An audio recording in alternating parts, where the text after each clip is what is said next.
संतोष देशमुखांची हत्या का झाली, फडणवीसांनी सांगितला क्षण.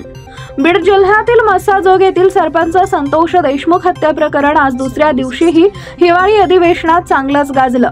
या प्रकरणात मुख्यमंत्री देवेंद्र फडणवीस यांनी सरकारची भूमिका स्पष्ट केली। या प्रकरणातील जो कोणी मास्टरमाइंड असेल त्याच्या लवकरच मुसक्या आवळण्याचं आश्वासन फडणवीसांनी दिले। शिवाय या प्रकरणातील सर्व आरोपींवर मोक्का कायद्यानं कारवाई करण्याचंही स्पष्ट केलं। बीडच्या पोलीस अधीक्षकांची बदली करण्याचे आदेश फडणवीसांनी दिलेत। या प्रकरणात पोलिसांचा हलगर्जीपणा दिसला, त्यामुळे बीडच्या पोलीस अधीक्षकांची बदली करण्याचे आदेश फडणवीस यांनी दिले। अगोदर फिर्याद नोंदवायची व ती बिसंबरी करायची, या बीड पोलिसांच्या कार्यपद्धतीवर फडणवीसांनी ताशेरे ओढले। संतोष देशमुख यांच्या हत्येचं प्रकरण अतिशय गंभीर आहे।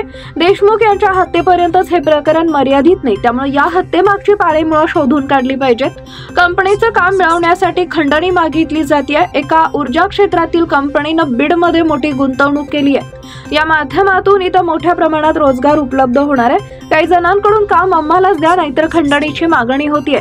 याच गुन्ह्यात 6 डिसेंबर रोजी कंपनीचं कार्यालय जिथं आहे तिथं काही जण गेले। त्यांनी तिथं वॉचमनला मारहाण आणि शिवीगाळ केली। सीनियर प्रोजेक्ट मॅनेजरलाही मारहाण करण्यात आली। मारहाण झाल्यामुळे पीडितांनी सरपंचांना कॉल केला।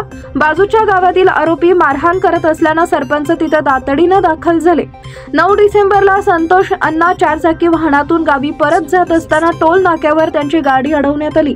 गाडीच्या काचा फोडून हल्लेखोरांनी त्यांना बाहेर काढलं। स्कॉर्पिओ गाडी टाकून त्यांना मारहाण केली। तारांनी गुंडाळून मारहाण केली।